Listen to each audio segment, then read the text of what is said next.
Assalamualaikum warahmatullahi wabarakatuh. Alhamdulillah, alhamdulillahi rabbil alamin. Assalatu wassalamu ala ashrafil anbiya'i wal mursalin, Sayyidina wa maulana Muhammadin. Asyhadu an la ilaha illallah wa asyhadu anna Muhammadar Rasulullah. Allahumma salli ala Sayyidina Muhammad, Muhammadun musyabihil wal ikram, ya wal jalil wal ikram. La nabiyya ba'da, amma ba'du, wa ibadullah wa ittaqullah. Alhamdulillah, bertemu lagi dengan saya, Syekh Nur Muhammad Buya Irwan Maulana Al-Khalidi, dalam channel kesayangan kita Buya Pasaman Timur, dalam rangka tolabul ilmi, meningkatkan iman dan takwa kita kepada Allah dengan meningkatkan derajat ibadah kita. Bersalam kita tidak akan pernah kita lupakan, bersyukur juga kita kepada Allah dengan mengucapkan alhamdulillahi rabbil alamin atas karunia segala limpahan rahmah dan hidayahnya, sehingga kita dapat menjalankan amanahnya, beramal dan beribadah dunia akhirat, zahir dan batin. InsyaAllah,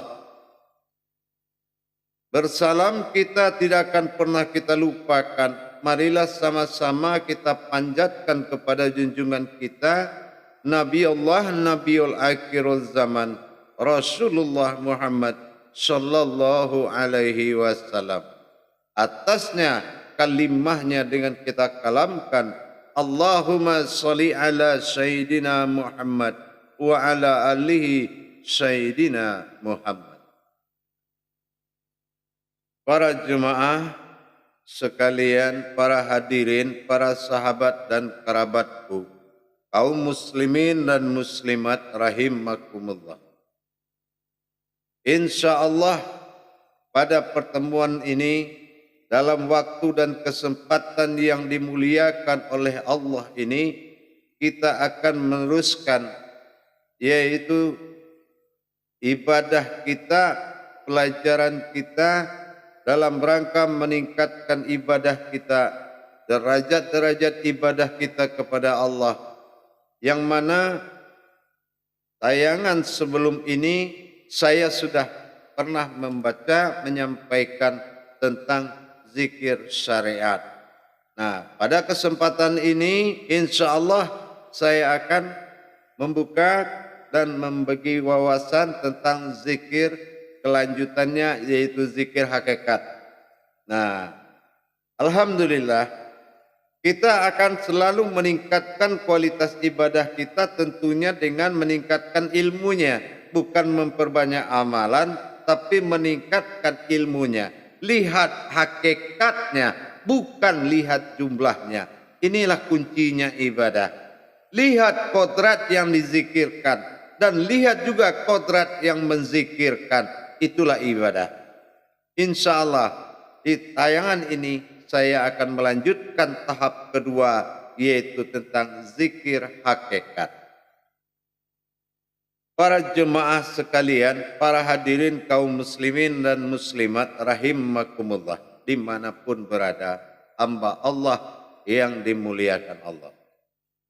Bicara soal hakikat, sudah pasti hal yang tersembunyi.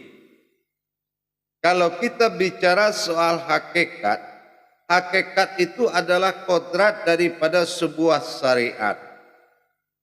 Tidak mungkin ada syariat kalau tidak ada hakikatnya. Artinya, hakikat ini adalah kodrat atau rububiyah yang harus kita kenal.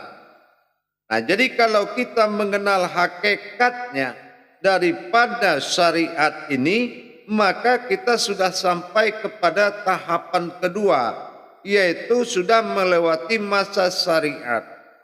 Kalau sudah melewati masa syariat, itu dinamakan hakikat.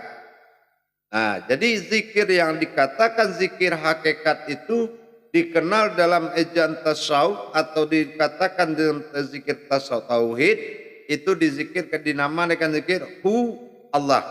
Nah, hakikat daripada ini adalah yang dizikirkan, bukan mengulang-ulang kata Allah, tapi dijalankan bertajali napas kita dengan Allah, tapi yang kita ingat bukan napas yang turun naik, tapi yang kita ingat adalah kodrat aku dan dia dikala adanya. Nah, ini kita harus kembali menyatakan ketuhanannya Allah. Karena apa? Kita ingat usuluddin dulu. Aku adalah aku dan aku ingin menjadi Tuhan, maka kujadikanlah sesuatu umat, maka aku ingin dipanggil dengan nama Allah. Nah, di sini jadi kita akan melihat kodrat daripada sirnya Allah tadi. Nah, kita kembali melihat kepada peninjauan tauhidnya. Kita akan periksa ke kodrat syahadat tauhid. Di syahadat tauhid itu sudah jelas la ilaha illallah. Nah, di sini kalau zikir ini hakikatnya Allah, sudah terbukti bahwasan sumber daripada semua ibadah itu adalah asyhadu an la ilaha illallah wa asyhadu anna Muhammad Rasulullah. Ini adalah sumber. Jadi jangan kita punya zikir tapi sumbernya kita tidak tahu. Ini bukan ilmu. Ya, kalau sumbernya kita tahu, maka ini dikatakan ibadah. Ibadah itu pasti ilmu. Tapi setiap ilmu belum tentu akhirnya ibadah. Nah, kita lihat. Kalau zikir hakikatnya Allah, maka kita akan lihat, cek di syahadat dulu. Di syahadat itu la ilaha illallah. Nah, di sini di mana kita dapat kata di syahadat itu? Ya, ini sebelum mengamalkan kita harus kaji dulu nih tauhidnya. Jangan punya amalan yang keluar dari tauhid ketuhanan. Ya. Nah, kita lihat dulu tauhidnya. Allah. Ya. Nah, kita lihat. Sementara ada ayat syahadat itu la ilaha illallah. Nah, di sini kita ambil hakikatnya. Di dalam hakikat kalimat ini la ilah artinya tidak ada Tuhan. Laha Allah melainkan Allah. Nah, di sini kita ambil hakikatnya. Di sini dikatakan la ilah, ya, la lam alif sir, sukun kosong. Ilah Tuhan, tapi katanya tidak ada. Berarti di situ yang ada adalah aku. Nah, dikala itu aku, ya, aku ingin menjadi Tuhan. Dan aku ingin dipanggil dengan nama Allah. Nah, jadi bagaimana proses hakikat dirinya maujud menjadi Allah. Nah, disinilah yang harus diingat dikala kita mewitirkan napas tadi. Ke bawah dia bertajalli ke atas bertajalli Allah. Tapi marifat tidak boleh menghitung nyawa, tapi harus kembali ke usuluddin. Nah, apa usuluddin yang terjadi di situ? Bagaimana sir keakuan Allah, yaitu batinnya, bilahnya masuk ke dalam zat, sehingga zat yang dijadikannya ini hayat, hidup. Nah, bagaimana ya pentajaliannya? wujudnya batin maujudnya pada zatnya Allah. Nah ini, jadi kalau kita sudah Allah, itu aku, Allah itu adalah zat, zat itu adalah itu adalah kodrat, yaitu aftar atau maujudnya daripada Muhammad. Inilah yang dikatakan nyawa atau dikatakan batin, wujud nyawa dan zahirnya maujud pada gerakan. Jadi akulah yang bergerak, akulah hayat. Nah disinilah Allah. Jadi kita menyebut Allah tadi, kalimatnya itu sudah mencapai af'al pada zatnya Allah. Dengan masuknya batin kepada zatnya Allah, maka bergeraklah zat ini. Jadi Allah, Allah, akulah Allah, akulah Allah. Nah, di sini kita harus menyaksikan, kalau tidak ada penyaksian ma'rifat, ini bisa membuat kita salah pemahaman. Makanya harus ada penyaksian ma'rifat.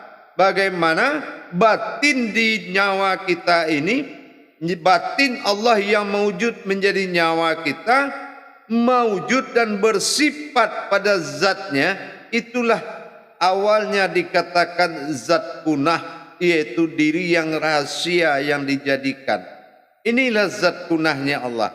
Jadi bagaimana Allah ini menguasai kita dan semata, la maujudun illallah, setelah dia mewujud naik dan menyatakan dirinya dan kekuasaannya pada diri jasad kita. Inilah dari batin ke zahir. Nah inilah hakikatnya. Hakikat Allah, aku adalah Allah, aku itu adalah sifat batin bila, Allah adalah daripada zat. Inilah usul daripada zat. Jadi artinya batin masuk ke dalam zat, bertingkah dalam jasad. Nah inilah yang dikatakan aku bersifat pada zatku sendiri. Nah inilah aku yang bertingkah pada diriku sendiri. Maka Allah, dia semata. Apapun yang kita katakan, dia yang maujud. Aku wujud, engkaulah maujud. Yang maujud ini adalah dia. Inilah Allah. Jadi kalau dalam zikir napasnya itu jadi dia, ya, dia, wow, dia. Jadi tarik, hanya aku dan dia. Aku pandangan kepada batin nyawa, dia pandangan zat yang maujud. Nah inilah yang dikatakan aku dan dia, Allah. Jadi ingat, kita tidak menisbatkan qadrat Allah, tapi kita mengisbatkan kediaannya. Inilah zahir, ini kediaannya, dan batin itu adalah keakuannya. Itulah nyawa. Jadi bertajalilah dia, aku kepada dia. Nah, inilah yang dikatakan kun fayakun. Inilah kun fayakun. Tapi ya. Nah, disinilah, sehingga disinilah kita kehilangan keakuan kita. Kalau sudah naik akunya kepada dianya, maka hilanglah keakuan kita. Inilah yang dikatakan zikir hakikat itu adalah Allah semata. Makanya disinilah hilang keakuan kita, wujud dan maujud. Jadi kalau kita sholat, wujud itu yang memerintahkan maujud ini meruku, sujud, duduk. Nah begitu. Jadi inilah batin Allah pada nyawa, ya. Inilah yang menjadi keakuannya. Dan wujud zatnya Allah, Allah itu adalah zat, ya. Itu adalah Allah dalam kalimat alif awal ha belakangan ah zat. Jadi hu Allah, aku adalah dia. Dia itu aku juga, aku adalah dia. Nah inilah wa huwa ma'akum aina ma kuntum. Kalau sudah dia semuanya, maka engkau adalah aku. Wa huwa ma'akum aina, maka saya ma kuntum adalah kamu. Jadi inilah yang dikatakan bertuhan. Hakikat bertuhan itu dirikan zikirhu Allah tadi dengan tajali batin masuk ke dalam, menguasai ke dalam kerangka zatnya, yaitu zat yang maujud dinamakan zat kunah. Inilah zat kunah. Jasad ini adalah namanya, awalnya adalah asal usulnya zat kunah. Zat kunah inilah yang menanti kehadiran batinnya Allah, maka maujudlah menjadi kodrat Allah semata. Inilah hu Allah. Tarik nafas ke dalam berupa aku, dan tarik keluar berupa dia. Hu. Ya, aku, dia. Nah, kita akan melihat bagaimana kehidupan mutlak dan penguasaan hak diri kita oleh Allah. Nah, disinilah insyaallah hakikat bertuhan kita semakin tinggi dan semakin bagus. Para jemaah yang dirahmati Allah rahimakumullah. Sangat jelas para jemaah, kalau kita memang betul mendirikan hakikat zikir-zikir hakikat ini, inilah hakikat bertuhan yang sebenarnya. Inilah yang membawa kita kehilangan keakuan, kesombongan kita, kehilangan kemauan diri kita, kehilangan rasa kepada Allah. Inilah penyebabnya kalau kita tidak mendirikan zikir-zikir hakikat ini. Dan selalulah di dalam kodratnya Allah sebagai insaniyahnya Allah, dan ingin supaya kita mendapatkan rasa, selalu dalam rasa kepada Allah, dirikan zikir hakikat ini. InsyaAllah para jemaah, mudah-mudahan semua ini bisa dilaksanakan dengan baik. Para jemaah, para hadirin yang dirahmati Allah rahimakumullah. Memang dalam kehidupan ini kita sering hilang kontrol daripada kemanusiaan kita. Kadang-kadang kalau kita ingin melakukan sesuatu, kalau kita tidak memiliki dan tidak mengamalkan kodrat-kodrat Allah pada diri kita, sering kita membesarkan amalan daripada diri. Padahal amalan itu melenyapkan diri kita, bukan membuat diri kita lebih besar, bukan membuat diri kita lebih hebat. Memang kita siapa? Kita ini hanya sebuah insaniyah. Bagaimana Allah memberikan waktu untuk dia berinsan di muka bumi, maka nikmatilah hidup keinsanan Allah dalam hidup kita. Kalau memang semua kehidupan ini adalah kehidupan Allah, dialah yang menjadikan wa khalaqtuka li'adli wa khalaqtuka li'adlika. Aku ada karena engkau, engkau enggak ada karena aku. Maka di sini kita harus mempertahankan ikatan rohani kita kepada Allah, yaitu diri fitrah. Mana diri fitrah? Diri yang tidak berurat, tidak berdarah tadi. Ini adalah pengakuan daripada kodrat Allah semata. Tinggal lagi kitanya. Kalau kita tidak orang sombong, manusia tidak sombong, tidak ego, pasti kita akan mengakui kodrat Allah itu pada diri kita.